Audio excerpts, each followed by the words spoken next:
muito interessante, volta e meia vocês precisam desse conceito, certo? Então, estude bastante essa parte de geometria espacial.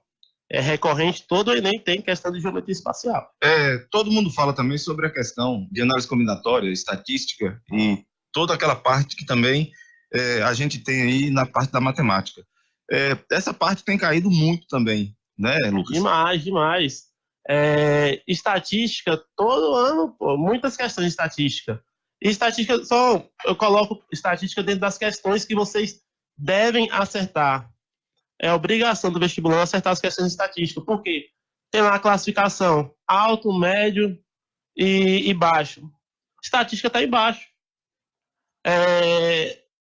O quê? É você analisar um gráfico, é você saber sobre moda, média e mediana. O que é moda, média e mediana? Você lembra, moda é o quê? Quando é que uma coisa está na moda? É o que mais aparece. Você tem lá uma sequência de, sei lá, 10 números. O 3 está aparecendo 3 vezes, número de gols. Uma equipe está fazendo 3 gols em 4 jogos. Nos outros jogos no outro jogo faz 1, no outro jogo não faz nenhum. Ou seja, resumindo, está fazendo mais com frequência 3 gols por jogo. Então essa é a moda. Por quê? Porque é o que está mais repetindo. Ele está fazendo 3 gols por rodada. Não é à toa que quando fala assim, não sei o que, tá na moda, né? Tá na moda. É aquilo que está sempre em evidência, né? É só você fazer essa análise com o dia a dia. Tá na moda? Então, é o que mais aparece. É o que mais aparece. Nas roupas tem muito isso, né? Agora que tá na moda é tal cor. Enfim. Pedrão, eu já tinha te convidado na TV Câmara, agora já tô na USFM, até que enfim você chegou aqui, né? Até que enfim apareci por aqui, né? Pois você que é um jovem professor que está se destacando no cenário da aula, né, em várias instituições de peso aqui da cidade, também no Cursinho Nerd. Então, o Física hoje, eu sempre dei aula de exatas, né? Lógico que eu sempre peguei a parte de Química para fazer, mas sempre os alunos também me perguntavam sobre Física, inclusive teve uma época de minha vida que eu dei mais ou menos 1 ano aula de Física. E antes da gente falar do Enem, hoje, qual é o grande problema de um aluno em Física? Então, a grande perspectiva que a gente tem hoje do conteúdo de Física é que, ao longo do tempo, ele vem se renovando. Por muito tempo, a perspectiva do vestibular tradicional era de ter aquela questão muito seca, como a gente diz, né, de força de expressão, muito seca com comando direto. Você aplica uma fórmula, chega num determinado resultado e é isso mesmo. Exato. Já na perspectiva do Enem, que é o que a gente está trabalhando hoje, não só Enem, mas FUVEST, até a Escola Baiana de Medicina, né, a UNB, que são os mais próximos aqui da gente, ele já tem mais uma perspectiva de contextualizar o conteúdo. Além da contextualização, a gente também tem a perspectiva da habilidade. O Enem ele não mede o quanto você sabe de conteúdo, mas o quanto você consegue resolver de problemas. Então, você adquire o conteúdo dentro da sala de aula, mas a grande perspectiva, o grande gargalo é... Dá um bom dia pro povo, vai, senta-se no estúdio, tá ao vivo, dá um bom dia pro povo.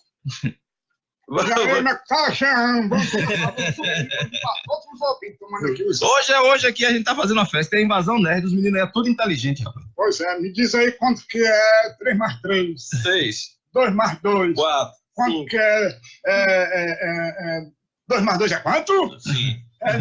Não é 4 não. É quanto? É 3. 3 por quê? Porque eu tô contando de ré. Um abraço, meu amigo. Vamos junto. Valeu. Então, a grande perspectiva do Enem é essa. O que você consegue fazer com o que você sabe de conteúdo? Você tem um conteúdo que está disponível na sua cabeça, estudou e tudo, e o que é que você consegue fazer com esse conteúdo para resolver problemas? E essa é uma perspectiva muito atual, porque, veja bem, o mundo moderno, ele não está mais naquela perspectiva tecnicista de você pegar seu conteúdo e aplicar, fazer um monte de cálculo e chegar num resultado que, teoricamente, é esperado. Hoje a gente está na era do computador, das grandes máquinas que podem fazer isso. A era intuitiva. Você pode fazer isso tranquilamente. Tem programas de computadores que calculam velocidade. Hoje a gente já fala em computadores quânticos, né? Uma série de coisas. Então, a gente tem que usar mais a habilidade humana. O que o computador não pode fazer por mim? Pensar. né, resolver problemas de forma criativa. Ele pode calcular, ele pode, enfim, modelar. O que é mecânico. Ele age de um modo construcionista, né? Pô, que é o que Machado diz, que o computador ele é um auxílio, né? Com certeza. Então, se a gente ainda ficar nessa perspectiva de tentar substituir o computador pela mão, você vai acabar fracassando, porque os computadores têm uma capacidade infinitamente maior do que os seres humanos de conseguir calcular. Mas tem uma capacidade também quase zero de resolver problemas, né? Claro que hoje a gente já tem inteligência artificial, não estou subjugando nada disso, mas a gente já tem inteligência artificial que resolve alguns problemas, mas ainda deve existir, né, a capacidade intelectual que é própria do ser humano para poder resolver os problemas. Tranquilo, fantástico, fantástico. Pois é, e eu já vou aproveitar aqui e já vou entrar também na questão de química, porque hoje eu também sou convidado.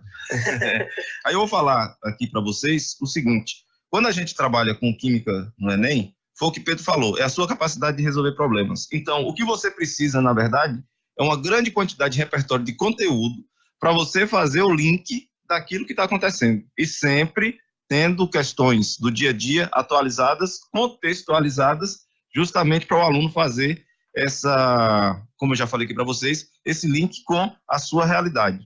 E para mim, na verdade, hoje, um dos maiores problemas que nós temos dentro das ciências da natureza é justamente a parte de interpretação. Porque o aluno, ele tem muita informação o tempo inteiro, ele está o tempo todo com o celular na mão, tudo mais, mas ele chegou a um ponto que a sua interpretação de texto, né, ainda está deixando a desejar, por conta que o aluno está lendo pouco, não é isso? Pode falar aí, hoje aqui quem é que tá aí? Opa, quem tá ligando aqui é o Thales. É o Thales, tá onde? Isso. Manda ele, pede ele para ligar para aqui que eu boto ele ao vivo. Eu boto ele ao vivo aqui. Thales, negão, eu tô aqui com um fone de ouvido, aí não dá para falar com você. Veja só, liga aí no 36 13 98 50 que eu te coloco ao vivo aqui com o pessoal. Vamos lá? 36 13 98 50 é o telefone do sucesso da USFM, tá na US, tá feliz. E você que quiser fazer pergunta aqui também, pode fazer, tá certo? Ou 36 13 98 50. Liga aí pra nós. Moço, que foto feia é essa aqui no seu negócio? Você tá nua? Moço, que rapaz feio. Viu? Hoje aqui tá assim, galera. Hoje aqui é a Invasão Nerd. Vamos fazer ao vivo com os professores aqui do Cursinho Nerd, que daqui a pouco nós estamos fazendo um aulão lá em Santa Rita de Cássia. Aí, como eu estava falando, essa questão da interpretação dos meninos é onde eu tenho visto mais problemas para eles, né? E assim, e é um alerta, porque tem que ler muito para fazer essa interpretação e você tem um repertório de conteúdos, né, no Enem, para você aplicar isso na prova. E aí você vai crescendo ao longo dessa prova, concorda? Sim. E você falando dessa parte de interpretação, da contextualização, uma coisa importante também é o que? A interdisciplinaridade. No Enem hoje não vai cair uma questão lá seca, resolva, como cairia em matemática antigamente. Hoje é o quê? Tem toda uma contextualização, que às vezes você precisa de física, às vezes você precisa de química, e não só dessas áreas afins, tem questão de matemática relacionada à história, geografia, tudo isso. Então o Enem está mais exigente. Deixa eu só, aqui, o papo está tão bom que eu passei pelos meus 20 minutos iniciais aqui. Nós já estamos agora com 7 horas e 27 minutos, e é que eu faço uma linha imaginária aqui que a gente entra no segundo bloco e a gente continua com o papo. Tá então bom, vamos lá, tá bom, o papo é 7 horas e 27 minutos, rapaz. Hoje o tempo passou voando. É isso mesmo. Deixa eu conferir aqui de novo. É isso mesmo. Nossa Senhora.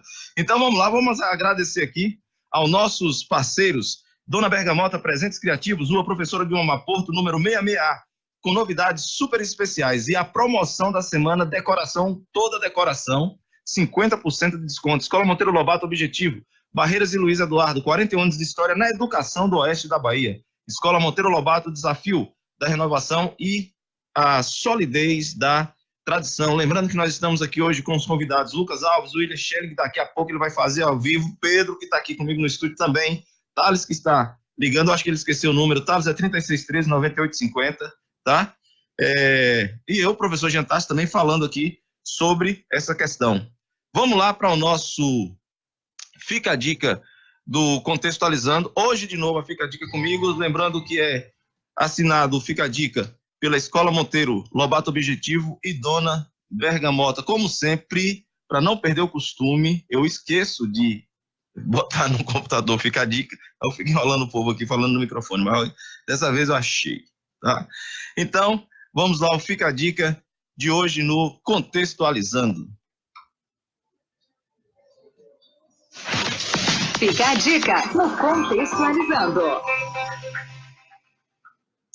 E a dica de hoje do professor Jean Tácito é as macromoléculas, as moléculas da bioquímica, carboidratos, aminoácidos e proteínas, e também os glicídios, né? Já falei aqui, os aminoácidos e proteínas, os glicídios que são os carboidratos e os lipídios que são as gorduras. Essas três macromoléculas, elas participam do nosso metabolismo. Daí, você vai encontrar esse conteúdo tanto na prova de biologia como na prova de química. A dica é, carboidrato, ele vai ser nada mais, nada menos do que energia rápida. Tudo aquilo que você necessita de energia para falar, para você piscar, para você andar, para você correr, o corpo recorre aos carboidratos. Eles são divididos em duas partes, ósis e osídeos. Lembrando que as ósis são aquelas que não sofrem hidrólise e os osídeos são aqueles que sofrem hidrólise. São macromoléculas, né? São disacarídeos, trissacarídeos. Acima disso, a gente pode chamar de polissacarídeos. Os aminoácidos são moléculas onde nós temos a função ácido carboxílico e amina, divididos em aminoácidos essenciais e não essenciais. Lembrando que os aminoácidos essenciais são chamados também de alfa-aminoácidos. E os lipídios são aquelas moléculas que fazem parte também da parte energética, mas a gente chama de energia lenta. São as gorduras, que é extremamente importante também, inclusive, para a manutenção da nossa atividade cerebral.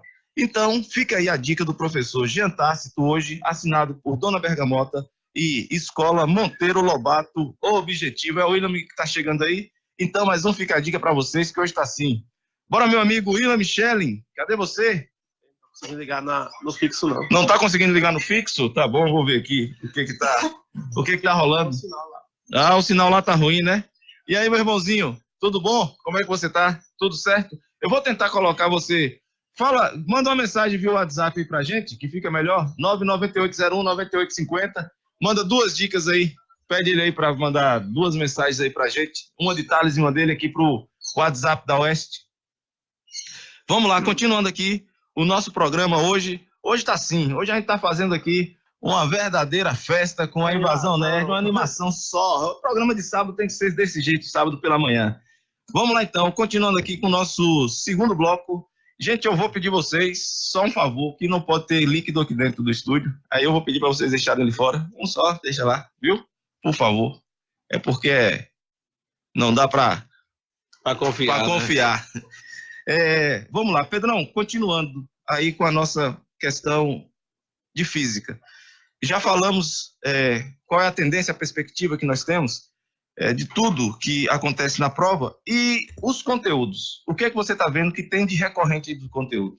Então, na perspectiva de conteúdos, né, na visão de conteúdos, a gente vai trabalhar com 2 visões. A primeira, o que eu preciso de conteúdo e o que eu preciso desenvolver para resolver a prova.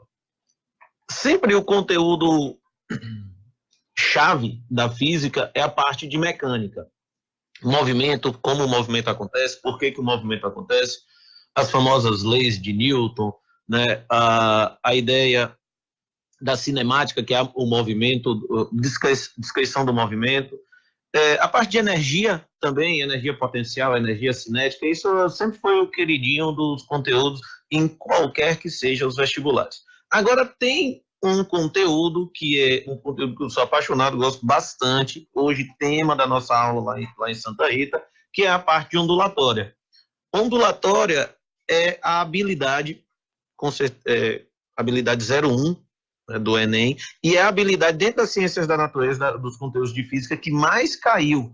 Não só mais caiu, como todas as provas de 2009 para cá, sempre teve de 1 a 2 questões de ondulatória. Reconhecer fenômenos ondulatórios no dia a dia. Dentro desse fenômeno ondulatório, a gente também associa as questões ligadas à luz, porque considerando que a luz é uma onda eletromagnética, então também os fenômenos ligados à luz são conteúdos, né, ligados a tal ondulatória. E a habilidade 20, que é a habilidade que relaciona a caracterização dos movimentos. Então, ali você vai entrar leis de Newton, vai entrar a cinemática, né, que é a descrição do movimento uniforme, uniformemente variado, tudo isso. E outra habilidade muito importante é a habilidade 05, que é caracterizar e dimensionar circuitos elétricos no cotidiano. Então, questão de resistores, corrente elétrica, tensão, capacitores, tudo isso vai estar envolvido na habilidade 05. São 3 habilidades que caem bastante todo ano. Você vai ter uma questão ou 2 questões de ondulatória, vai ter 2 ou 3 questões da parte de mecânica, né, de energia, transformações de energia, como eu posso dizer, a parte de trabalho também, quantidade de movimento, e na parte da habilidade 05, que é o dimensionamento de circuito, a gente vai ter pelo menos também 2 questões de associação de resistores, certo? Isso é claro. Então, se a gente pegar essas 3 dicas aí, nós já temos 6 questões de física, né, basicamente, da prova. E também um conteúdo que sempre cai, está sempre presente, é a parte de energia térmica, termologia. Desculpa, me faltou aqui, transformação de temperatura, quantidade de calor, escalas termométricas, escalas termométricas, tudo isso. Então, pegando essas dicas aí agora, 8 questões você já sabe, já certeza que tem todo ano, né, assim, na perspectiva de 2009 até 2018. Lucas, quando eu vou dar aula e pinta qualquer gráfico para os meninos fazerem análise, outra coisa que eu presto atenção muito é que eles não conseguem verificar que uma função do primeiro grau é uma função do primeiro grau em química, em física, em matemática, em português, né? Em qualquer outra coisa, função do segundo grau. O que é que você tem, assim, que você poderia falar para os meninos? Porque tem uma competência que é justamente análise e interpretação de gráfico, né? No Enem. Isso é geral até, né? Que permeia todas as áreas. Depois eu vou até fazer uma crítica, porque até para mim mesmo e todos os professores, que a gente tem que ser professor de leitura. Exatamente. Cada professor ele tem que ser professor de leitura da sua área. Eu tenho as competências, as características da física, então eu também tenho que ensinar o meu aluno a ler conteúdos de física, a ler questões de física, né? E eu acho que isso falta muito hoje na educação em geral, é que parece que gráficos, por exemplo, que é o assunto que tem em questão aqui, gráficos fica só com o professor de matemática. E aí, quando chega lá na física, o professor de física, por muito tempo eu fiz isso também, às vezes não se importa, falar, vocês não viram na aula de matemática? Não, você tem que ser professor, você tem que se colocar no lugar do aluno e falar, olha, beleza, vocês aprenderam o básico em matemática, mas aqui, aplicado à física, o que é que a gente tem que olhar com um olhar um pouco mais criterioso para que você consiga chegar no resultado? Eu acho que é toda essa perspectiva de você ter o seu conteúdo, de buscar o conteúdo de gráficos, no caso, lá na área da matemática, e tentar aproximar isso de forma mais satisfatória para o aluno. Eu vou te parabenizar, porque eu penso dessa mesma forma, e a gente tem muito problema por conta disso, porque a gente só faz, parece que a nossa também, a gente tem uma curva, porque parece que a nossa matéria é isolada, né? Se fecha na sua matéria, e o aluno tem que contextualizar, o aluno tem que ter a ideia de que a física, a química, a matemática é um todo, mas o professor não é um todo. O professor, ele se fecha naquele mundinho ali de física ou de matemática e acaba não dando uma visão mais ampla dos conteúdos. Fantástico. E pegando o gancho aí do Pedro, o que é uma aprendizagem significativa, Gil? A aprendizagem significativa é quando você consegue internalizar um conceito na sua estrutura cognitiva. Então, a dica que eu dou é o quê? Esses conteúdos de funções, você tem que trabalhar na sua essência, entender o conteúdo, para que quando chega em física, você vê que a função horária do espaço é a mesma coisa da função afim, entendeu? Que a função em química também é a mesma coisa, e diversas outras questões. Tem que ter esse trabalho interdisciplinar. Hoje, o Enem, ele é todo interdisciplinar. Não, hoje você não faz questão isolada. Acabou isso. Na verdade, não existe matéria isolada, né? A gente está nessa concepção aí de século passado, retrasado, de que química era química, física, mas não existe isso. É uma perspectiva muito... Tanto que o Enem hoje é dividido pelo quê? Por áreas, né? Por áreas. Não é mais por conteúdo. E as áreas ainda tem interdisciplinaridade entre as áreas. É uma perspectiva muito, não sei como dizer assim, talvez década de 60, industrialização do Brasil, né? Tecnicista, né? No meio ali, quando o Brasil começou a se industrializar, então veio uma perspectiva muito forte da ideia de técnica, de você saber resolver uma questão, e isso está manchando nossa educação até hoje, porque o mundo evoluiu, nós estamos 40 anos na frente, mas a perspectiva, isso é enraizado até mesmo nos alunos mais novos, que ficam ali naquela perspectiva de sempre, respondeu, tá certo, não quer entender, apenas... Passa logo a fórmula, professor. Pois é, eu uso o que for. Rapaz, essa pergunta me mata.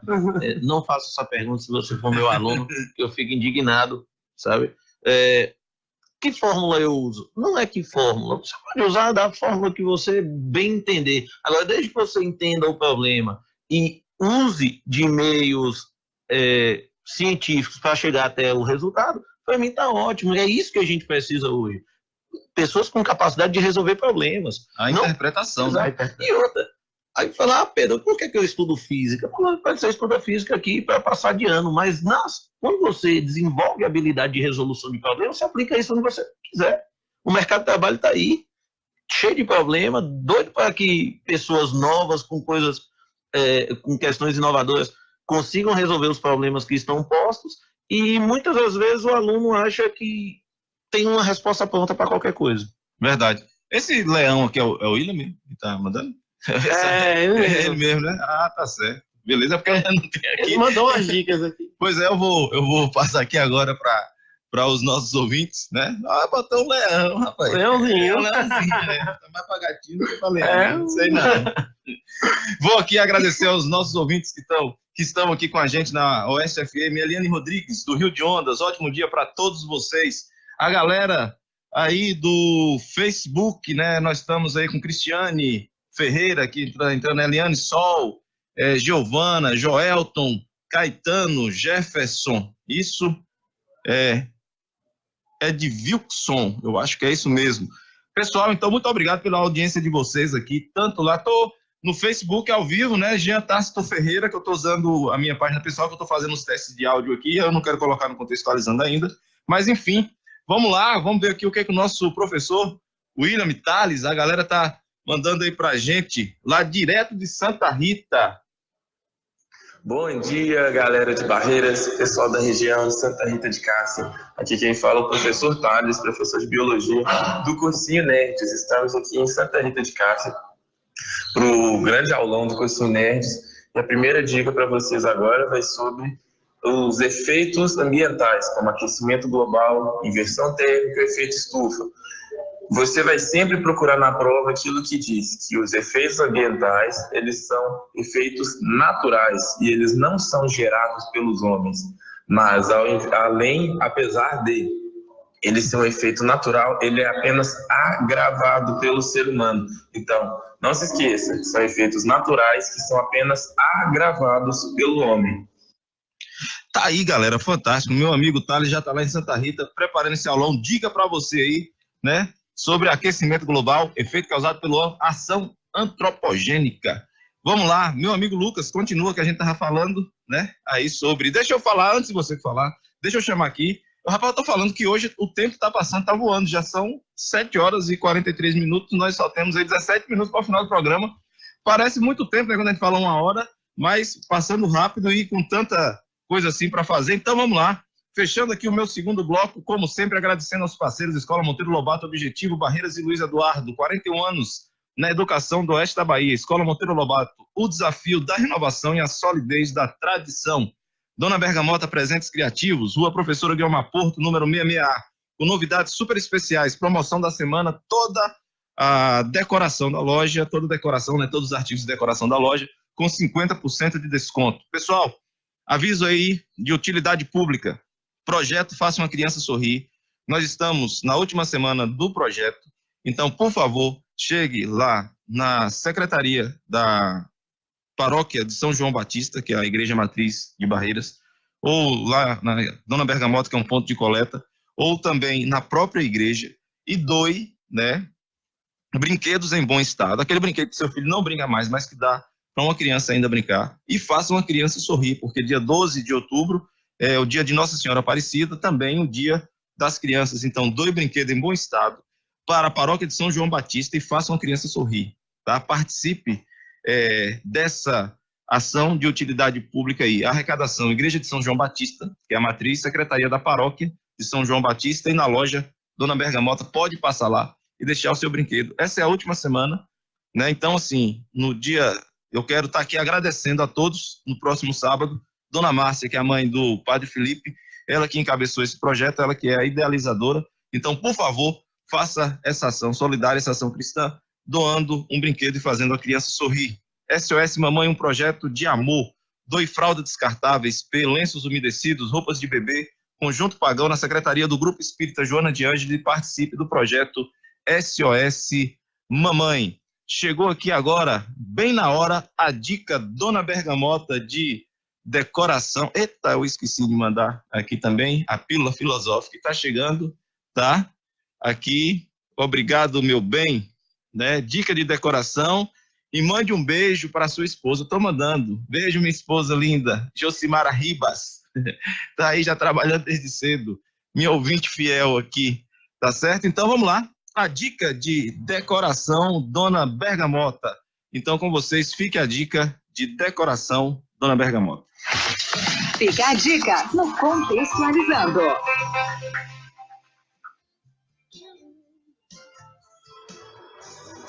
Dica de decoração Dona Bergamota, presentes criativos. Já tivemos como tendências flamingos, unicórnios, elefantes e as corujas. E agora os decoradores possuem um novo tema queridinho, a lhama, que pode ser utilizado em salas, quartos e ambientes interpessoais. Esse animalzinho é um dos símbolos dos Andes e garante um espaço colorido e bem diferente do que estamos acostumados. Os povos incas faziam analogia entre o mundo celeste e o mundo imediato material. Quando à noite nas montanhas dos Andes observavam o céu e viam do sul, perto da constelação do Cruzeiro do Sul, a lhama cósmica, um símbolo que lhes ensinou que a sua origem vinha do céu. Assim, a lhama terrestre era um reflexo da lhama verdadeira, celeste, cintilante, vista do céu noturno na forma de constelação. Representava a lhama sideral ou cósmica, animal arquétipo escrito na eternidade dos tempos. A lhama, habitante das montanhas andinas, tornou-se um aliado na vida humana como fornecedor de lã e carne, permitindo aos habitantes das montanhas manterem sua riqueza e facilitando o transporte necessário. Por essa razão, esse animal é símbolo de prosperidade em todos os níveis. Cada vez que você tiver uma lhama diante de você, olha com carinho. Lembre-se de pedir ao Deus que nos criou e à Mãe Terra, com todos os seus recursos naturais, que proporcione a você e a todos os seres humanos prosperidade material, mental, emocional e espiritual. É impossível não dar uma risadinha quando olhamos para ela. Fica a dica, Dona Bergamota, presentes criativos. Fantástico, fantástico, minha esposa aí. O bom do meu programa não é nem um pouco familiar, viu? Minha irmã que manda a dica. Minha esposa, enfim, né? Mas tem que ser. Daqui a pouco os meninos também estão mandando aí. Tem que pegar todo mundo, né? E dos amigos também, viu? Eu sou, como é que se diz? Tendencioso, né? Eu gosto de trazer aqui, amigo. Brincadeira, galera. Você que tem conteúdo, que quer participar do Contextualizando, mande a sua pauta, que a gente está aqui para fazer depois do dia 10 de novembro, porque o meu programa ele é voltado, né, mais para educação, 90% para educação. Então, assim, eu fiz esses programas especiais, mas a partir do dia 10, no dia 9, na verdade, ainda faço o último programa Contextualizando Enem, mas logo depois nós vamos estar com temas gerais. Então, cultura, educação também vai estar em pauta, óbvio, mas não tão voltado para o Enem. Se você tem o seu projeto, quer apresentar, principalmente agora que vai vir o verão e tem muitos projetos culturais, pode entrar em contato, tanto na Oeste FM como pelo meu telefone, tá certo? Ou via, né, as redes sociais, que a gente vai estar aqui para fazer essa pauta. E você que quer anunciar no Contextualizando também, quem tem conteúdo, anuncia aqui para a gente enriquecer as manhãs de sábado da nossa Barreiras, Luiz Eduardo e toda a região Oeste. Mais gente entrando aqui, Gabriel Barbosa, Bié, que é um cara fantástico, ele tem aí, né, lá no Senadinho, tá sempre antenado nas questões sociais, está curtindo Contextualizando cedo. Muito obrigado, Bié, pela sua participação. Muito obrigado, meu amigo. A galera do Vitória também, como sempre, está passando por uma fase ruim, mas eles não me abandonam. Minha torcida do Vitória tá aí, né? Nebagano, muito obrigado pela audiência. Todo sábado você fiel comigo. Eu vou ter que te dar um brinde no final do ano, contextualizando, né? Porque todo dia, todo sábado, nem pagando, 7 horas da manhã, ele vai fazer a feira, já manda mensagem, manda um abraço, Jean, tal. Muito obrigado à torcida do Vitória também, que sempre ouvindo a gente, toda a galera aí. Bom Jesus da Lapa, Santa Maria da Vitória, tio Zé de Paula, enfim, todo mundo, manhinha, um beijo, né? Vamos nessa. Vamos lá, continuando aqui com o nosso programa. Vou fazer aqui uma outra, né, dica que o Willam me mandou aqui agora. Vamos lá, ver o que o Willam tem para falar. Eu acho que a Thales ainda, não sei. Aqui são duas que nós temos. E a segunda dica de hoje vai ser sobre questões que costumam cair muito sobre ecologia e evolução. Existem algumas palavras-chave na prova de biologia que você sempre tem que ficar atento e procurar. Sempre, principalmente quando você tiver que dar aquele belo chute, né, que também faz parte da prova, e não souber responder a questão. Palavras como seleção natural, perpetuação da espécie, aumento da biodiversidade e essas palavras parecidas. Elas são palavrinhas conhecidas, são palavras-chave que normalmente não é regra, mas onde ela estiver presente na questão, provavelmente você vai marcar e vai acertar. Um grande abraço, até a próxima. Vamos lá, então, mais uma dica do professor Thales. Chegou mais duas aqui, que eu acho que é do professor William. Tem pergunta aqui para o professor Lucas. Bom dia, tem uma pergunta para o professor Lucas. Meu amigo, por favor, se identifique, né, porque o Zappers não tem gravado os nomes. Por onde devo começar a prova de matemática? Boa pergunta, viu? A dica que eu dou em relação por onde começar a prova de matemática, você tem que começar pelas questões mais simples. Por quê? As questões de nível baixo, ela te dá uma pontuação maior no Enem. Porque o Enem considera o quê? Se você, por exemplo, se você acerta questões difíceis e erra questões fáceis, de nível baixo, o que é que ele considera? Que você está chutando as questões difíceis. Então, você tem que começar primeiro com as questões mais simples. E quais seriam essas? Seriam as questões de gráficos, que é mais interpretação e análise, estatística, que também é interpretação, cai questões de quê? Moda, média, mediana, desvio padrão, conversão de unidade, de comprimento, de massa e tempo. Isso não cai somente em matemática, cai também em física, química, certo? Mas tem que cair com recorrência em matemática. E polígonos. Área, perímetro, diagonais. Então, essa é a sequência que você deve iniciar a prova do Enem. Sempre com as questões mais simples, as questões mais fáceis, para depois chegar nas mais complexas. Fechou. Pode falar, Pedro. Só complementando aqui, eu faço isso sempre também com o pessoal que eu trabalho. Gaste um pouquinho do tempo para você poder ler a prova antes. E nessa leitura, como é que você classifica as questões em fáceis, médias e difíceis? Questões fáceis, aquela que você leu e teoricamente já sabe a resposta. Exato. Então você leu, fala, acho que é essa aqui. Não marca, vai lá e diz, essa é fácil. Aí aquela outra fala, acho que sei, mas eu acho que eu vou ter que gastar um tempinho aqui para poder pesquisar ou poder aplicar alguma fórmula. Aí essa aqui é média. Não sei nem para onde vai, difícil. Gastou 10, 15, 20 minutos para fazer isso? Volta e aí responde todas as fáceis, depois você volta e responde todas as médias, e aí se sobrar tempo, né, em 2 horas você não conseguir fazer isso, se sobrar tempo, você gasta esse tempinho tentando fazer as difíceis. Por quê? O que o professor quis dizer, a gente chama de coerência pedagógica. Não adianta de nada você acertar questões difíceis, que também é uma perspectiva antiga do vestibular. Acertei as mais difíceis. Não. Se você acerta as mais difíceis e não mostra que você tem base o suficiente para poder acertar as difíceis, o Enem ele entende que você ou chutou, ou pescou, ou fez qualquer outra por vias ilegais, né?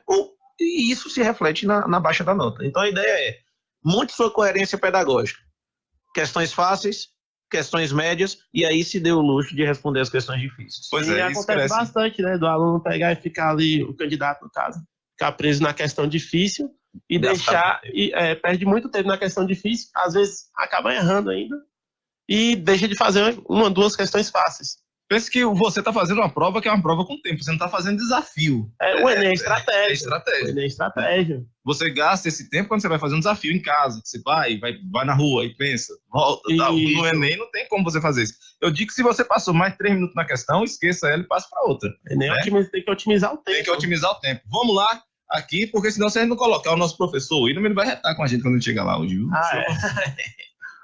Bom dia, galera de Barreiras e região e Santa Rita de Cássia. Sou o professor William Micheling, professor de redação do cursinho Nerds. E a dica de hoje é relacionado ao que significa prosa. Muitos alunos, quando pegam uma prova de redação que tem o nome prosa, eles acham que deve fazer uma redação com poesia ou com algo do gênero parecido. Então lembra, prosa foi criada em 1434, com a ascensão de Fernão Lopes no reino, em Portugal, quando abandonou-se o trovadorismo, que eram as cantigas, que nós tínhamos, para o processo de prosa. Então, prosa nada mais é do que um sistema dissertativo argumentativo, o mesmo que nós temos hoje no nosso querido Enem. Um forte abraço e fica a dica. Pessoal, nós só temos agora 5 minutinhos. Eu vou pedir para vocês aí fazer as considerações finais. Eu tenho mais uma dica do professor William, tem uma pílula filosófica com a filósofa Cíntia Letícia. E a gente encerra e partimos para onde? Santa Rita de Cássia. Já estamos chegando aí, viu? Para começar esse aulão e vamos até às 18 horas hoje aí, fazendo essa pressão total aí. Hoje é em ritmo de pressão em Santa Rita. Vamos lá, Lucas. Deixa eu só agradecer de novo aqui aos parceiros, Dona Bergamota e a Escola Monteiro Lobato. E tivemos como convidado aqui hoje no programa Contextualizando o professor Lucas Alves e o professor Pedro aqui ao vivo, com as dicas lá direto de Santa Rita de Cássia. Nós tivemos o nosso professor Thales e o nosso professor William Micheling. Então, galera, daqui a pouco Santa Rita já vai começar a aula. O William já está lá preparado para começar a aula. Começa agora às 8 horas. Estamos chegando lá por volta das 9h30, mais ou menos. E aí a gente vai até às 18 horas aí, ligado direto. Não é isso, meu amigo Lucas? Não é isso, meu amigo Pedro? Então, gente, agora nessa fase final, o que eu falo para o candidato, para o Enem, é manter a calma, tentar tirar um pouco a pressão, porque essa pressão atrapalha na hora da avaliação, na hora da prova do Enem. Busque não revisar a parte assim, teórica da coisa, em matemática, por exemplo. Você tem que fazer o que agora, nessa reta final? Resolver questões, testar o que você vem adquirindo durante o ano, durante os anos que você vem estudando. E essa é a dica que eu deixo. Fantástico. Muito obrigado, Lucas. Muito obrigado por dispensar esse tempo. Sei que sábado de manhã é puxado, 7 horas da manhã, mas estamos aí. E precisando, Pedro, uma honra. Já tinha marcado com você outras vezes, mas não deu certo. Vou vir mais vezes. Vem mesmo, porque é fantástico sua participação aqui. Pode vir, é só ligar. Já estou querendo falar aí. Ele fica engasgado querendo falar um monte de coisa, o tempo é curto, né? Uma hora, mas o tempo é curto. Pois é. Então, minha dica mais valiosa, na verdade, já dei, inclusive, que é estratégia de prova. Por mais que você não tenha se preparado tão bem, mas estudou um pouquinho, então qual é a dica valiosa que eu deixo aqui para vocês hoje? Estratégia.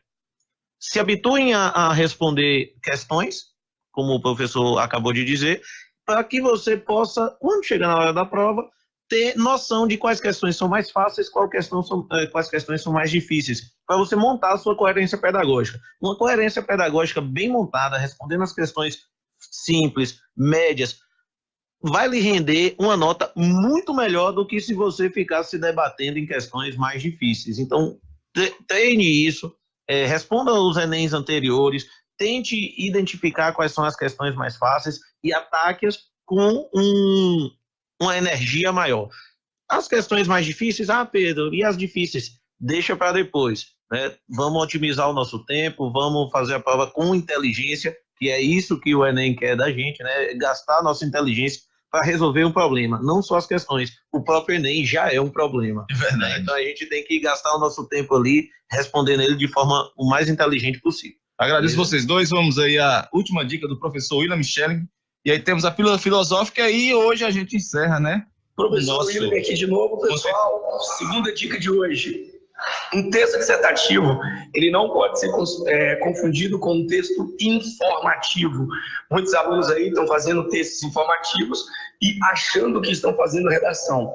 Deve lembrar que um texto dissertativo, ele é composto por uma introdução, desenvolvimento e conclusão. Professor, mas isso eu já sei. Calma, a introdução tem que ter a parte mais importante dela, que é chamada de tese, que é o ponto de vista que você terá que defender durante toda a redação.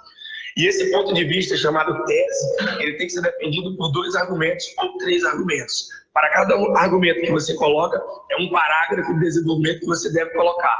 E lembrando que temos a conclusão, que é justamente uma proposta de intervenção, né, e um desejo de mudança, porque a dissertação ela é um texto persuasivo. Valeu, galerinha, um forte abraço.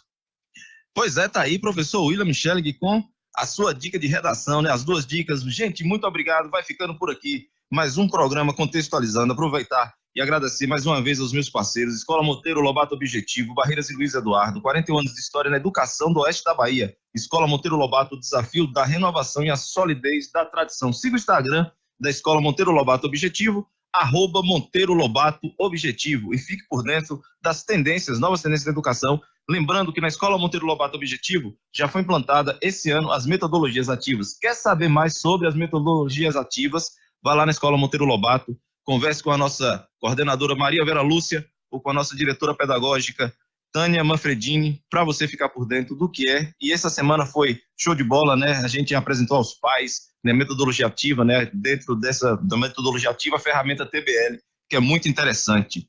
Dona Bergamota, Presentes Criativos, Rua Professora Guilmar Porto, número 66A, com novidades super especiais, promoção da semana, decoração por 50% de desconto. Passe lá na Dona Bergamota e deixe o seu cantinho mais aconchegante. Dona Bergamota está ali, pertinho da Praça das Corujas, da Praça Castro Alves. Beijo, meu amor, beijo, minha esposa linda.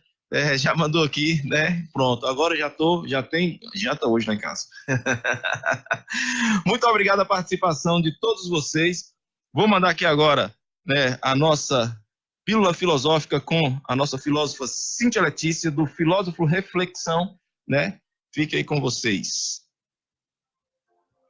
Bom dia. Para esse mês de outubro, a Filosofia Reflexão, junto ao Contextualizando, vem trazendo como pílula as 4 virtudes cardeais da excelência humana, segundo Platão. Primeira virtude, a sabedoria. Sejamos sensatos em nossos julgamentos e decisões, pois nos tornamos verdadeiramente sábios quando atuamos a partir da razão. Até próximo sábado com a segunda virtude. Fantástico, não vou contar para ninguém que é minha irmã, mas tudo bem, valeu, galera, muito obrigado pela participação de vocês. Fala, Rodão. Valeu, não. Bom dia, pessoal, já estamos chegando aí, finalizando aqui o Contextualizando, como eu sempre falo, sábado que vem tem mais, com mais Enem também, com mais professores, dicas e tudo mais. Então, mais uma vez, muito obrigado pela sua audiência, fica aqui meu abraço, bom sábado para todos nós, um bom final de semana para todos. Fica aqui o Contextualizando. Muito obrigado. Acabamos de apresentar programa Contextualizando, o seu canal de informações com o professor Jean Tárcito. Próximo sábado tem mais.